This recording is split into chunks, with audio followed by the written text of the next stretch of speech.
What is up, boys and girls and everything in between? This is Bear With Us. I'm Matt. She is well caffeinated and still Leah. How are you, my dear? I'm just doing fantastic. Thank you for asking.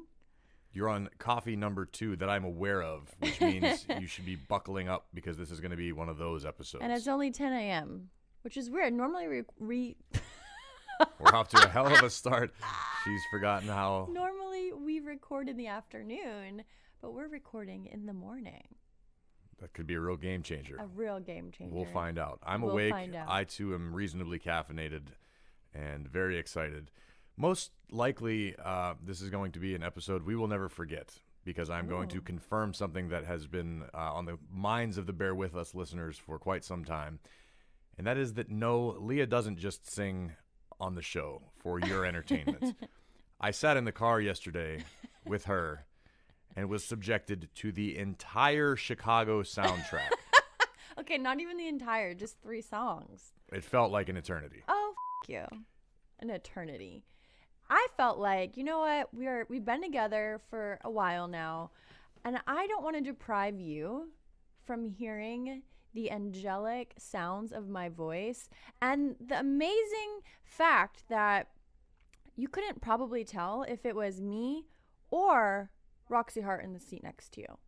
Well, I don't know who Roxy Hart is, aside that's from too bad. You telling me how important she was yesterday. In Chicago. She's the lead. Okay, so we've covered Roxy Chicago. Hart. We know of your the big... name on I'm just going to power through everybody's this. lips is gonna be Roxy. We're going to... I'm gone already. I've already and been all that derailed. Jazz. I was more or less going to say, okay, beyond the Chicago soundtrack that I was subjected to, you believe that you hit the notes in Whitney Houston. Babe, I don't believe I hit the notes. I did hit the notes. Also, I was not warmed up. We were in a car. It was not a good environment for the sound. The acoustics were bouncing off the sunroof. It wasn't like I didn't warm up. I didn't do my little 1, 1, 2, 1, 1, 2, 3, 2, 1, 1, 2, 3, 4, 3, 2, 1, 1, 2, 3, 4, 5, 4, 3, 2, 1. And then it starts 7, 7, 6, 7, 7, 6, 5, 6, 7. Do you hear that sound? The sound of an angel? No, the sound of the collective sound of all of our listeners simultaneously switching off the show. Going, whatever. We're done. That's it. Okay. No mas. I have the voice of an angel. You're obviously very jealous and insecure over the fact that I could really take off like Whitney. And you're going to be like my Bobby Brown if you don't fucking buckle down, all right?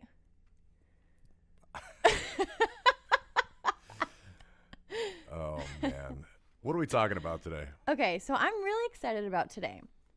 I feel like, if you don't know about this book, then you've probably been living under a rock. Well, I have not been living under a rock, and until you brought it to my attention several months ago, I never even knew it existed. But have you heard of it? Prior to? I don't think so. Maybe. Okay. Well, we're not going to leave you waiting on the edges of your seats any longer. But today we're going to be talking about the love languages. Bonjour. Je m'appelle Leah. Hola. Me llamo Leah. Okay, so you're already self-proclaimed trilingual. Does this make you quadlingual? Quadlingual. Yes, because I do speak the language of love. Hell is for the way you look at me. Okay, no more singing, I swear. No, so I feel like, this book was called The Love Languages. It actually came out, which is so wild, I realized, in 1992. They didn't even have electricity back then. Let's not get ahead of ourselves. Gary Chapman is the one who wrote the book. But I think it really took off. I think maybe about 10, 15 years ago, people started finding out about this book. But it's been out for a long time. So essentially what it's about is the fact that everyone has their own love language. I don't know if he was a therapist or what his deal was, but he would be, I read halfway through the book. I didn't read the whole thing. I'm terrible. Whenever I start a book, I never finish it. That's not a good quality to have. I know, because then I get bored and then I move on to the next book, or I get bored and I do something else. So you've read the first half of most books. Well, that's a lie. I'm lying. But this book in particular, I read halfway through and then I just didn't finish it for whatever reason. Because you felt as though you had mastered the language of love. No, I think because I found out what there's like a quiz you can take. We even did this at work. At work, we had like a meeting where we went through the love languages. Why? Why did we do that? I wasn't in that meeting. Well, it's for the talent. I think it was because it was some talented? sort of... Well, you know what I mean. I didn't mean it like that. You try to be exempt from most of the all talent things because you don't want to be involved in it because they're very monotonous. But I think once I learned that you can like take a test and you can find out what they all are, you don't really need to read the book. But the whole point of the book is he found out that all of these couples were having these issues because we all have different love languages and we all need love and desire love and give love in different ways. And if you don't speak the same language as your partner and you're unaware of how they need their love, then you're going to have a lot of conflict. It all comes down to how you portray it and give it out more so than how you receive, or how you receive it and how you give it out. Yeah. Because you could have the same strong feelings for another person, but if you don't convey it the same way, the way that they understand it and receive it, but you're giving it a different way, you're setting yourself up for disaster. Exactly. And we're all about giving and having and receiving. And new Friends fans out there, it's so good. The love they give, have, and receive. It's so good. Anyway, I know you don't know because you don't watch Friends. So let's talk about the love languages. Yeah, I was about to ask you, what are these aforementioned languages? There are 5 love languages, okay? Let's kind of go through them and see what we would think would be different ways that they would speak this language. Number 1 is quality time. That's a good one. Right. That's an important Undivided attention, no cell phone, no TV, whatever it is that you're doing with your partner, you're in it. And you're not being distracted. present. That's a thing that I've studied a lot recently, is from a meditation standpoint. It's just about being still, being present, not worrying about what's going to happen 5 minutes from now or what happened 5 minutes ago. Just be in it all the time. And if you can do that with another person and you're on the same page without any sort of distractions, you can just be. And that, to me, is heaven. I'm about to burp. I drank too much coffee. I don't think I've ever burped from coffee. Excuse me. I don't think I've ever drank coffee that fast that it forced a burp. It's not because I'm drinking it fast. Also because I usually drink it out of a straw. But someone I did not get you a straw because it's Starbucks, where they have a hole that is designated for your face to... Oh, I can think of a whole...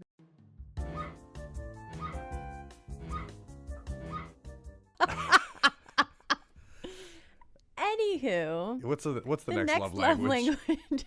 Is words of affirmation, which that doesn't mean necessarily like just telling them how great they are all the time, but just different things like different compliments or praise. You know, if I were to tell, like, I tell you how much you make me laugh, that's words of affirmation because you're pretty funny. Next love language, physical touch. I'm a big fan of this one as well. It's not necessarily over the top PDA, like trying to make out with your partner in public, but any sort of affection, maybe holding hands, hugging, kissing, receiving gifts. That's a language of love. It's a language of love. People feel love and give love just by physical because objects. It's not materialistic. It's based off of, I thought of you when I saw this and it reminded me of you. I thought you would like it. Just like something small. So it's not what it is. It's just that it is something. Right. Receiving gifts. It's something that you felt like, oh, this person would really like this. I don't care if it's a eraser at CVS.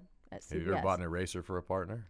I mean, if you really were into erasing things. You were like, man, I was at Rite Aid and I saw these erasers and I couldn't help but think about you. Yeah. I mean, why not? If that's something you liked, I would do that. I'd be like, I was thinking of your nipples, so I bought you a pink eraser. Oh my God, you're stupid. Okay, and then The fifth and final is acts of service. Oh, this sounds kinky. No, it's like actions speak louder than words. You know that how much it annoys me that you don't do the dishes. So you do the dishes. That's an act of service. Yes, you do. Let's break that false narrative that you've been pushing since we began this podcast, that I am somehow adverse to. I think it's because I talk about it all the time on this podcast. You shame me into cleansing the dishes. Right, and now you do it. So, I mean, in an act of service. Yeah. There it is. You bully me into cleaning the kitchen. But it's the thought that, you're putting in time and effort into something that your partner values, like cleaning the house or something. Just something small. It doesn't have to be like a big gesture. So we've covered all of the 5 love languages. Those are the 5 love languages. They're actually just shortly ahead of you in the amount of languages. There were 5 love languages. Leah now claims to speak 4. English, Spanish, French, and love. Great. Now that we've established that. What's it like being with someone who can speak so many languages? Confusing.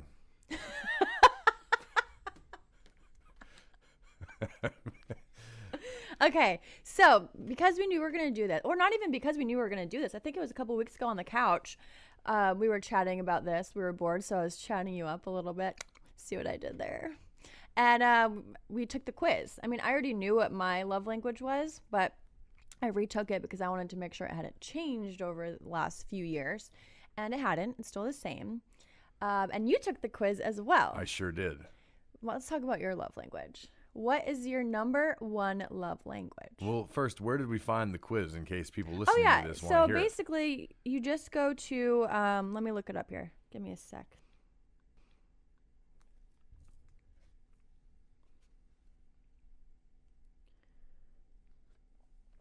Honestly, if you just Google the love languages, it comes up, but I think this is what it is, 5lovelanguages.com.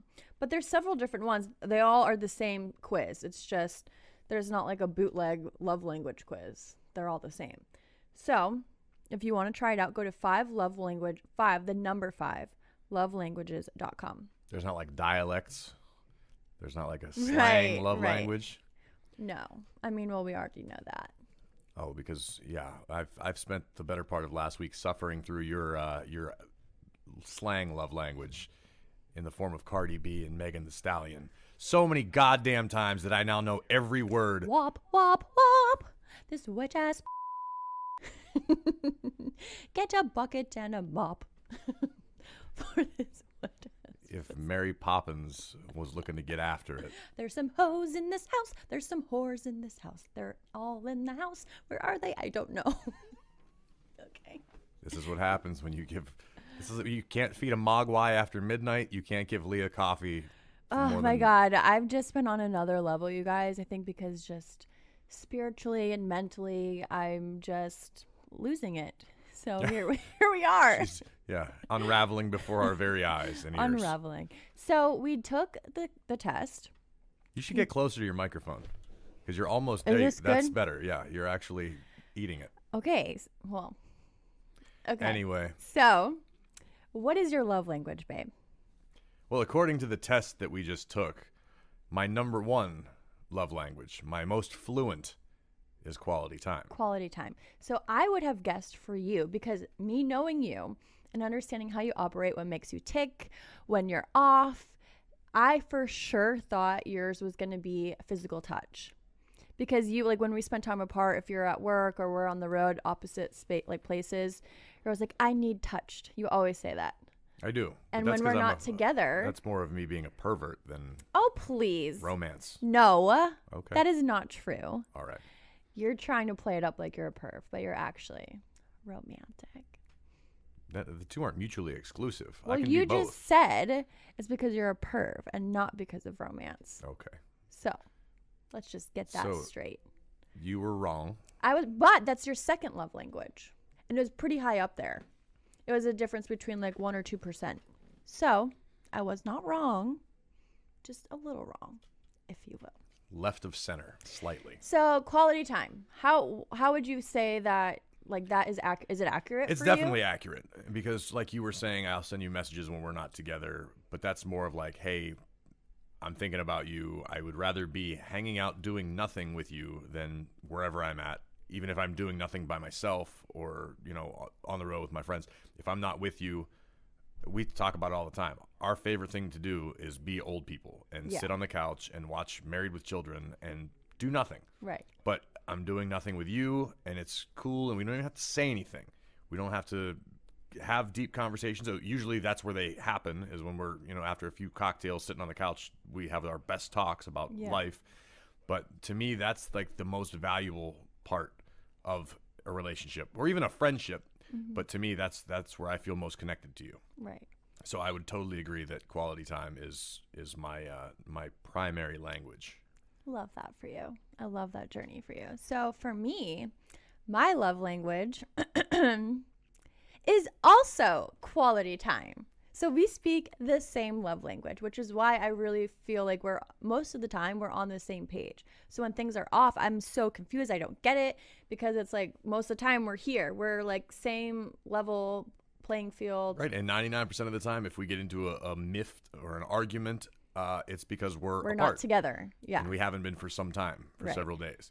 Like, for example, over the last 2 weeks, we have fought more than I would dare to say than our entire relationship.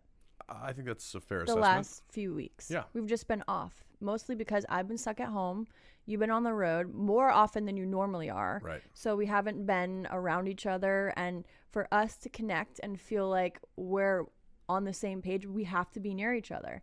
Which is weird if you think about it, because we did long distance for so long. Yeah, we've spoiled ourselves. So why all of a sudden?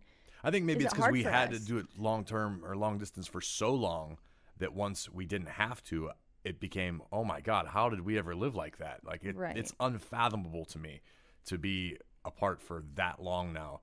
I mean, it's a very real possibility. Circumstances and what we do for a living, we'll be in this situation again. Yeah, for sure. But even like coming home after this last run, usually the first day back, it's like, oh, I haven't seen you in so long.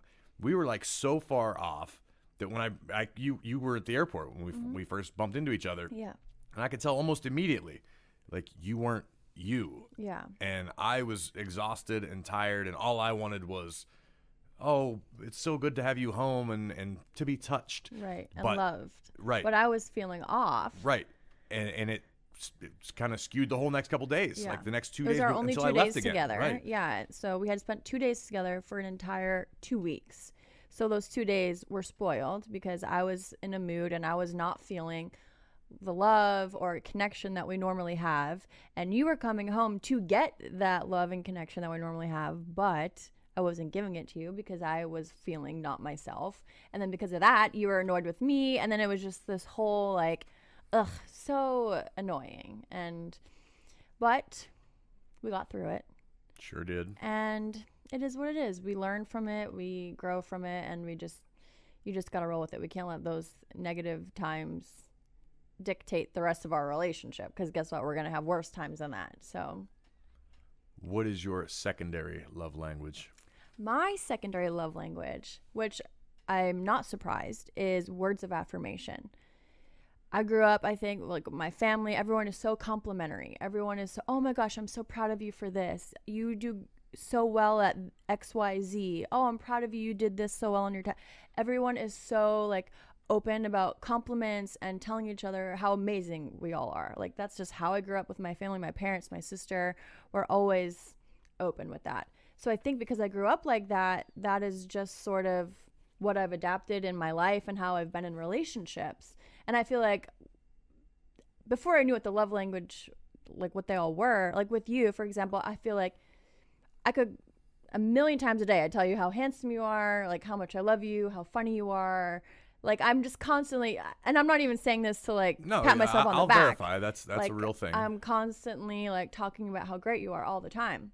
So then sometimes I'm like, well, what the hell? Like, why doesn't he say this stuff back to me? Like I always remember the one example would be like, it had been almost like 2 months. So you hadn't told me that I was pretty or beautiful. You thought I was beautiful. And you were like, why is that even a thing? Like, why do you even know that it's been that long? And it's like, well, I don't know. I just feel like I haven't heard that from you in a while. Like, and you're like, but why? You know you're beautiful. That doesn't matter. Yeah. I want to hear it from my partner. And so that is almost foreign to me, that concept. I'm sure it has to do with like how I grew up and what I do for a living. And growing up, my family's very close. I mean, I love them all, but we're not constantly in touch with each other. I'll go weeks without talking to my siblings or my parents. Right. And see, that's weird to me because my family, we talk a million times a day. Right. So right, but the whole verbal affirmation thing was just never a thing. Sure, if I did something cool, my parents would go, "Oh, hey, good job," but that was never anything I grew up with. The environment we work in, you only really hear. So the people that you would want to be complimented by usually only acknowledge you when you mess up, when you screw up. Yeah. So you just kind of go, okay, no news is good news. Yes. And I've probably correctly or incorrectly carried that over into my personal life, where I look at things, and not that this is right, but this is how I look at it. I'm with you. I love you. We share our life together. What difference does it make if I say, hey, you look pretty today? Obviously, to you, that's something that's important. It's never been a thing in my life. Right. Even in my last relationship, that was on both ends. It was never like, it honestly makes me a little uncomfortable sometimes when you compliment me, because I don't know how to take it. Like, I understand it's a compliment. There's no ulterior motive. Right. Now, knowing this love language deal, I go, oh, she's saying this because she means it. And I'm appreciative of it, but I still kind of like clam up and lock up. But I'm like that in any aspect of life. Right. Like if someone compliments me about my job at work, I kind of go, oh, thanks, but I just don't know how to take compliments. It kind of just throws me off and makes me uncomfortable. Right. Well, and that's something I feel like I've learned as well as a woman. The older you get, like, I feel like this is maybe getting a little off topic, but a lot of times when you get a compliment, you're like, oh no, like, no, no, I'm not great. No, I'm not pretty. Like when someone compliments, you're like, oh, stop. Mm-hmm. No, like oh, wow, thank you. Like just say thank you, acknowledge it, feel it. Let's move on. You don't have to make it a thing like, oh, no, stop. No, I'm not. Like, I hate when people are like, no, just let the person tell you that they think you're good, whether they mean it or not, and just move on. Like, I hate when girls like, oh, no, I'm not pretty. Oh, stop. No, I'm not good. You. Like, just say thank you, and let's move on. But, yeah, I feel like that's something that, especially now that like we're being very open right now, and we've never even really, maybe we've had this conversation before, but to know like, okay, this is something that I've grown up around and been around. This is how we've always done things. You obviously are very opposite. So it's trying to navigate and figure out how do we like marry both of those concepts together. And I think it's on me just now, and this is weird, every argument we basically ever have, all I ask for is factual evidence to why I'm wrong. And it leads to the fights extending for several days. Yes. As ridiculous as that sounds, this is something of factual evidence. From this test that's been around for, 25 years now, however long it's been. And it's a thing in society, or at least here in America, where people, read that book and trust it. So you say, hey, this is one of my love languages. This is important to me. I took the same test you did. I didn't have any different answers. I mean, obviously different answers, but so to see that, I go, oh, I need to work on that. And I'm sure I'm not even as good as you would like me to be at it, but it's a conscious effort that I try to make now, where just out of the blue almost, if it crosses my mind, hey, I should compliment her. I don't even know what I'm going to say, but I'll be like, oh, I love your scrunchie. That's my favorite scrunchie you have. And you go, what? That's crazy. Oh, but then you blush and melt inside, and then we make out. Right. It's basically that easy. But I think it also helps me on my end to know, okay, this isn't something he's purposely trying to hold out on. And because I've been in relationships before where like a guy will purposely not compliment me or not tell me because he doesn't want me to get a big head is what he would tell me. Yikes. Like you're pretty, but I don't want to tell you that all the time because I don't want you to get a big head. First of all, you're a asshole. Like, why would I be with someone? And like, obviously, I realize I should not be with someone like that. No longer with them. But I know it's not something you're doing consciously to not give me a compliment. It's just that's not how you grew up. That's not your love language. It's something that's foreign to you. So that helps me on my end not be like, oh, what the hell? Like, he hasn't, like, I'm trying really hard. I did this, or like I cleaned the house when he came home, but he doesn't say anything. Just what, he doesn't appreciate me? No, it's not in his mindset to give out compliments left and right. That's just not who you are. Yeah, well, and I feel like I can be who I am, but it's something that it's on me to work on and get better at, as opposed to just going, well, because I've used it with you. Well, I'm with you. I share my life with you. I share my bed with you. Obviously, I think you're beautiful. Obviously, I love you, but I guess there's something different to actually verbalizing it, right. which is something I'm learning. I'm constantly learning. But I think as women, I know that, and maybe this is, I shouldn't say as women, maybe men are like this too, especially women overthink everything, and we read into everything. We think there's a reason behind everything. Like I'm saying with, oh, well, he's been gone and then he came home and I had the house clean. I made him dinner. I did all, well, why doesn't he appreciate, oh, well, maybe it's because of this, or maybe he did this, or maybe he's feeling like, no, like let's not read into things. Let's just call it what it is and let's move on. Usually I'm waiting to do my thanking until before we go to sleep. What? Nothing. Never mind. You're thanking or spanking? All the above. Is there any aspect of these love languages that you think could apply to just personal life, not regarding your partner? Well, here's the thing. Not only do these love languages teach you how to love your partner, the love language, our own love language, teaches us like how, sounds so corny, but how to love ourselves, right? If this is how I receive love from my partner, my friends, this is how I receive love from myself. For me, it could not be more dead on, because my love language is quality time. For example, spend quality time with yourself. I love to be alone. I hate being around people. I don't like to be out and about. Once in a while, sure. Especially in this pandemic, all I want to do now is go out, which is so rare for me. Go out, hang out with this person, that person. I never like that. But for the most part, I enjoy being by myself. And that to me makes so much sense why quality time is my number one. For example, some people might be words of affirmation. Speak to yourself in a positive way. Tell yourself, I'm, like certain mantras. If you have a favorite mantra, like I love myself, goodness is coming my way, blessings are coming my, whatever it might be. I know that sounds stupid, but no, it doesn't sound stupid. You should be talking to yourself in a You're having an way. Actual back and forth debate with yourself right now. That's quality time. This is why I like to be alone. This is voices in my head. This is what they do. Anyway, do you know what I mean? Like yours is physical touch, hence why you touch yourself so much. You took the joke away from me, you idiot. I was so ready, and I had a good one teed up, and well, you just jumped right on it. Nope, it's fine. Pretend I didn't say that. No, it's fine. For authenticity purposes, I'll say this is what I deal with. But yeah. You like physical touch. I do. And when I'm alone as well. I was alone. I was all by myself.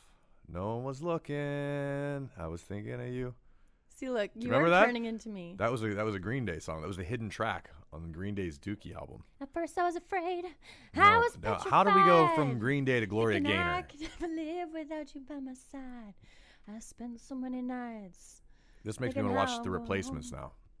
And I was strong. And I'll just keep having a conversation with myself while you serenade yourself. From outer space. You're still in outer space, baby. No doubt about that. But I feel like learning our love language is really important. If you guys have not taken this test and you don't know what your partner's love language is, I promise you, once you realize how like they receive love, you will totally understand, and it will make it so much better and easier on your relationship. I'm telling you, like, that's why when I joke around, all you got to do, tell me I'm pretty, love me, listen to me when I tell you a story, act like you like me. That's all. And then flowers once in a while. That's all I need. I've checked all the boxes. Right. You're making yourself sound very, very low maintenance. Okay, first of all, I am low maintenance. Do not put that out there like as if I'm high maintenance. What do I ever need or ask you for? This is what happens. Your and your love. This is what happens when you interrupt me in the middle of a thought. Okay. Because I was about to finish, because you are not high maintenance. I can verify that. I will say it publicly. You are extremely easy to deal with from a girlfriend perspective. Oh, thanks, babe. See what else I did there? I complimented you. Now you're smiling. And now I'm happy. I am playing chess while you're playing checkers, baby. I'm not playing checkers. Never mind. King me, bitch. So, yeah, I feel like That was a pretty little. Do you think that it is impossible for two people who speak different love languages to get work? Is that like a deal breaker ever? Because Would you they think? speak different love languages? Because people speak different love language. At least if we each get two and none of them match, do you think that's like a deal breaker? No, or not at all. You just have to. I think it just makes you aware. I gotta keep burping. I think it just makes you aware of how you should be giving love to them. It doesn't change their personality. It doesn't change who they are and what you love about them. Because let's face it, you don't have to speak their love language to love someone, but to show them you love them and to speak to them and give them the love the way they need to receive it. I mean, it's basically like a cheat sheet book. Like, you're giving them all the answers. This is all I need in order to feel love. That's all you got to do. Is butt stuff a love language? Oh, baby. That was a joke. I think you should see what's in the mailbox.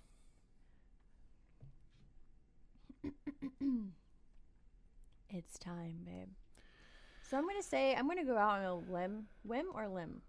Limb. You go out on a limb. Or you can do things on a whim, but on a whim means like you didn't plan on it. a whim. That's on a whim here. Okay, so on a whim here, I'm going to go out on a limb and say that I speak 5 languages. 5? Yes. What's the 5th? Here's the mallet, never fails it. Makes me want to wag my tail. When it comes, I want to wail. Mail. What was that song about Mama on the Chicago? When you're good to Mama. I like that, yeah. Mama's good to It wasn't a you. cue. I didn't actually want you to sing it. I just was wondering what it was. Well, you can't ask me and then expect me not to sing. Anywho, question number 1, honey. I'm going to read the Instagram one. Okay. Okay, well, this is more of a question for Corey. Okay, I'll go myself then. And no disrespect to Leah because I love her. Oh, see, okay. you Never interrupted. mind. You interrupted an email. Literally printed in front of you. You Okay. jumped to conclusions. I'm sorry, girl. I recently ended my 6-year relationship with my kid's father. We're not married, but live together. After years of him putting me through horrible things and cheating on me constantly, I decided to finally end it. Though this last year and a half, he has changed, but I can't get over the fact he cheated time to time, and we also have so many financial problems and arguments. Mostly him always splurging on what he likes with my money. Okay, girl. Okay, I see you.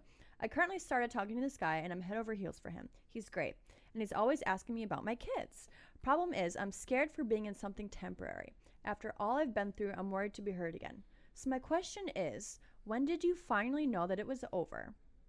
And when to accept the risk of being with someone who has no kids, but they want to be involved? Thank you so much.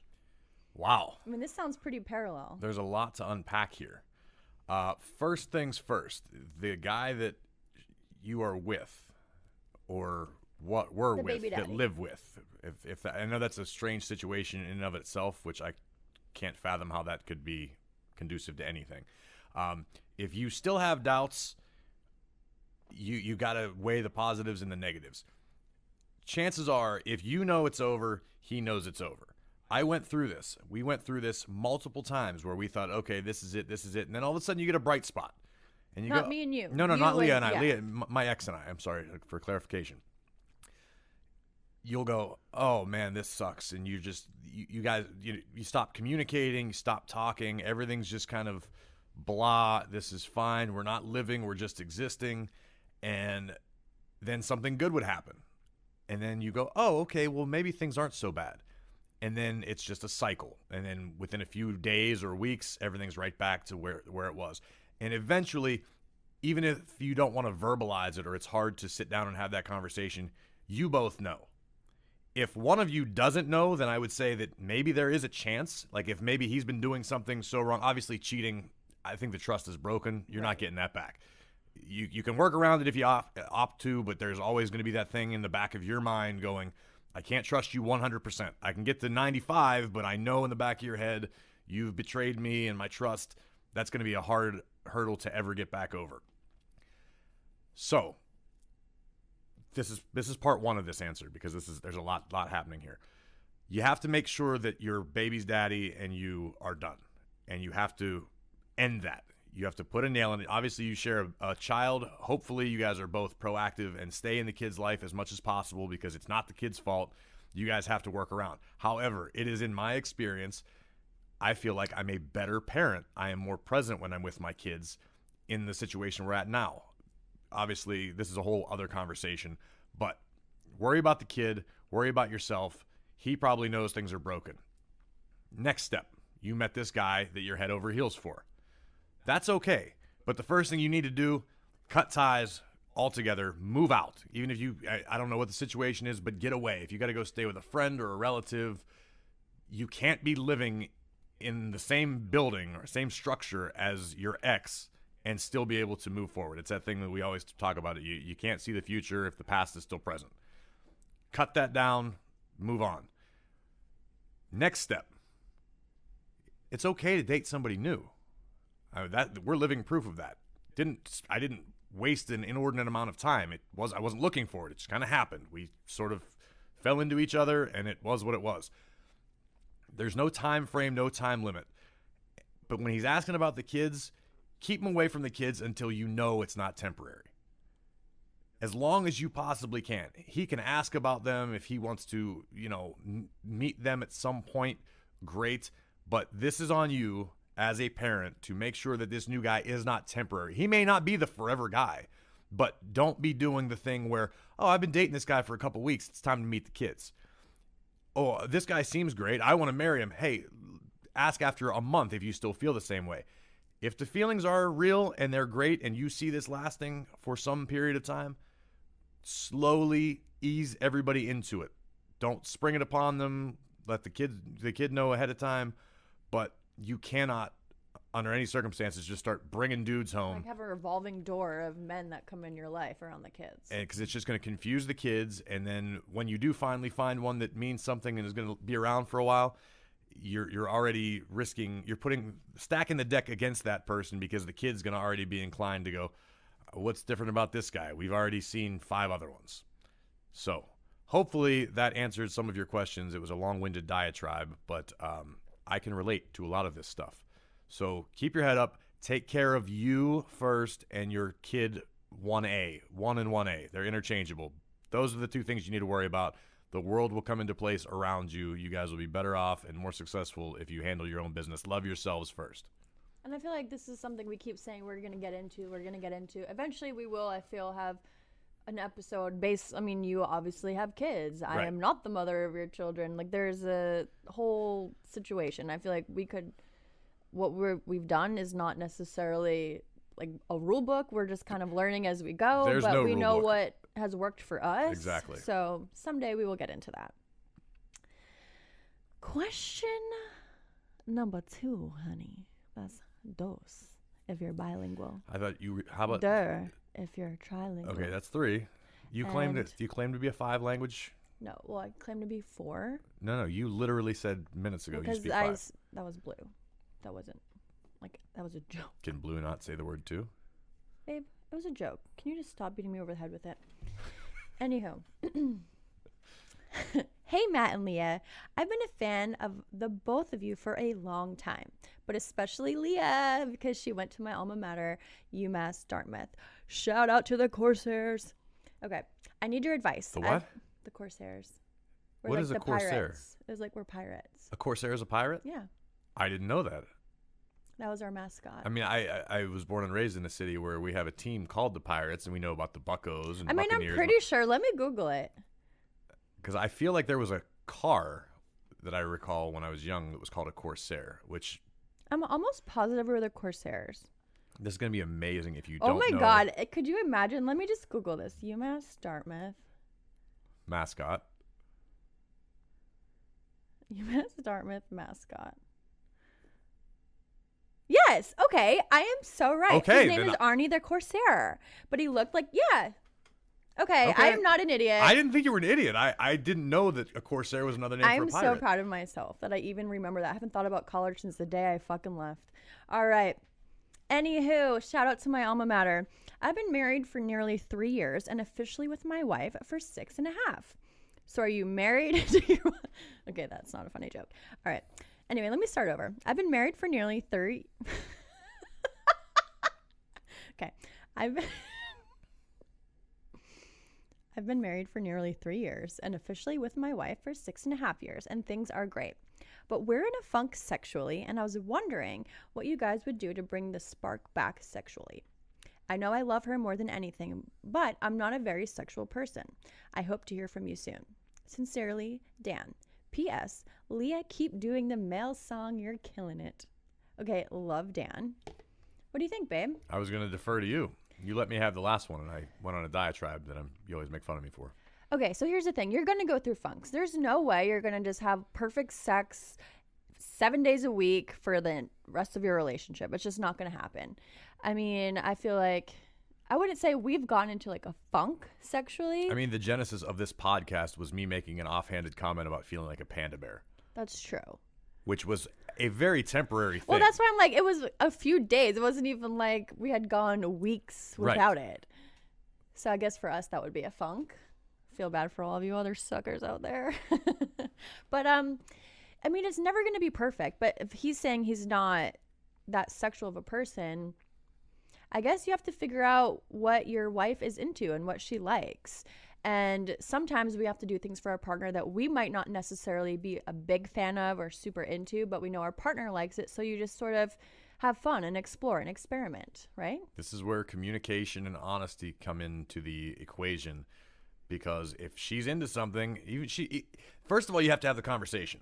Yeah, if you're acting like you're not having an issue, that to me is like a problem. An issue. Just sit down and be like, hey, so listen, we haven't had sex in a while. We're going through a dry spot. There's okay. Like, I feel like that brings you even closer together to admit that and talk about it. And once you kick down that door, which is the hardest part of any conversation that's uncomfortable, once you get it started, it might start rolling. And open Pandora's box. You may learn some things that you never knew. She may open some door in your brain that you've kind of been running from or trying to keep locked, and you may go, oh, well, this sounds interesting. All you can do is chat about it. She may have some crazy kinky side you never knew about. She may just want something completely standard and normal, and whatever she's into is totally fine. And it could just be, sorry, I don't want to interrupt you. Yes, you do. That's all you do, literally. Okay, but now I'm thinking and I want to answer. You were very long-winded on the last question, so let me speak now. So it could just be something where, like, we're talking about love languages. Maybe she just feels like she doesn't feel attractive to you. Not attracted to you, but attractive. Maybe you haven't told her what a babe she is lately, and she's just not feeling super confident. And all she wants is for you to be like, babe, you're so sexy. I love you. Your body is hot. Whatever it is you love about her, tell her. And then that will make her feel loved and appreciated, turned on. And then she'll want to have sex with you. And I'm sure she doesn't not want to have sex with you, but sometimes a little compliment goes a long way. Maybe have a nice dinner. Take her out to dinner. Buy her some flowers. Go to a lingerie store together. Shop for some lingerie. Yeah. Don't be afraid to turn it on. Okay, I'm done talking now. Oh, okay. I was just waiting for my cue to speak again. I'm done. You checked all the boxes. Yeah, but good luck, Dan. I'm sure you'll figure it out. Just talk to each other. And if you are a total, complete, raging pervert inside, I'm sure she'll run screaming for the door. Or maybe she is too, and she's just waiting for you to bring it out of her. There you go. Maybe watch 365 no, days on Netflix. No, whatever you do, don't watch 365 days under any circumstance. Watch out for that mic. I know we've only done this a few times, and it moves on you. You guys, you're really just the best. We really appreciate you and all of the reviews and the ratings, everything you're putting into this podcast. We could not do this without you, and we feel like, we just started this and we're just rambling on about and singing show tunes, and now here we are. It's like 15 episodes in or something like that, and you guys are just awesome. So we love hearing from you. We love the emails you're sending in, the questions you have, the comments you're leaving on our Instagram and Facebook and Twitter. Make sure you're following us at Bear With Us Pod, and send us some emails in the mailbag. What is it? bearwithuspod@gmail.com. So yeah, reach out, leave a little compliment, a little note. Now you know I like compliments. Note, if you will. A little. What is this? I don't know. That's what you do. Yes. Oh, you. Literally, you go into you get these gopher paws when you do Alexis, and it's like, yeah. I don't know what. Do you have T-Rex arms? Is literally what happens. You morph into a T-Rex. I don't know why I do that. I don't know either. Because I watch Schitt's Creek all the time. Yeah, I know, but I don't understand the paws. I don't understand your shirt, by the way. As long as New England loses. I hate him so much. Doesn't take a rocket scientist. I do not speak that language. Ferme la bouche. What does that mean? That means shut your mouth in French. Langue de boeuf. You know what that means? Beef tongue. Suck it. Oh, I fully intend to. All right, we got to get out of here now. Thanks, guys. Bear with us. Goodbye forever.